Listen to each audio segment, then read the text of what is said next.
आप हमारे इतिहास को बदलने जा रहे हैं, इसीलिए ऐतिहासिक बिल है। और आपने ये भी कहा कि करोड़ों लोग एक नए सवेरे को कल देखेंगे।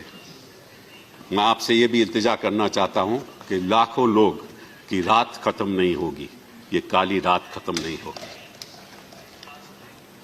आप कहते हैं कि आपके प्रधानमंत्री जी सबका साथ और सबका विकास में विश्वास करते हैं।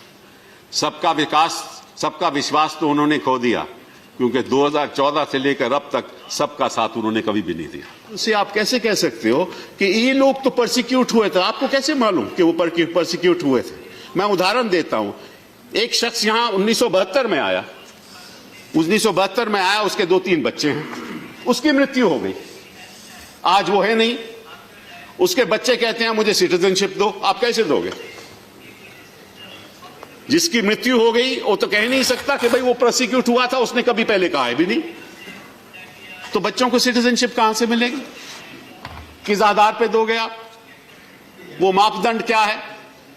किसी ने कहीं गया है, बोला है? इन जो लाखों लोग हैं जिनकी आप बात करते हो, 19 लाख, चलिए 19 लाख की बात करते हैं, उनमें कितने हिंदू हैं? 5 लाख है, 6 लाख है, 10 लाख है, 12 लाख, उसके बारे में बात नहीं करूंगा मैं।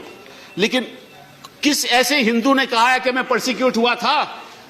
आपको साहब बड़ी गलतफहमी है। उन्होंने मालूम क्या कहा है अपने लेगेसी पेपर्स में? कि मैं तो यहां का रहने वाला हूं। उन्होंने सब डिक्लेरेशन दी है कि मैं तो यहां का रहने वाला हूं। आप उसको इस विधेयक के द्वारा झूठ बुला रहे हो।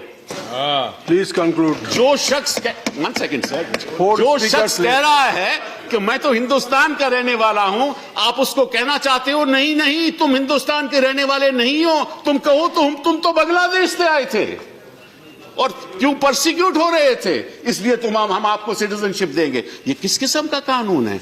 आप क्या कर रहे हो संविधान के साथ? आप धज्जियां उड़ा रहे हो संविधान से।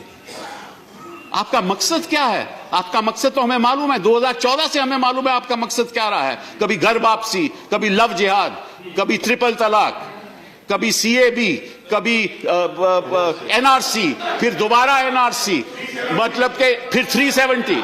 आपका लक्ष्य हमें मालूम है, आपका लक्ष्य मालूम है, आपका नजरिया भी मालूम है। आप नाम से, किसी के नाम से पता करना चाहते हो इस देश में वो रहेगा या नहीं रहेगा। आपने एक बड़ी आपत्तिजनक बात की शुरुआत में। आपने कहा कि वो जो मुसलमान यहां हैं उनको डर करने की जरूरत नहीं। किस मुसलमान के आपसे डर है? हिंदुस्तान का कोई मुसलमान आपसे डरता नहीं है।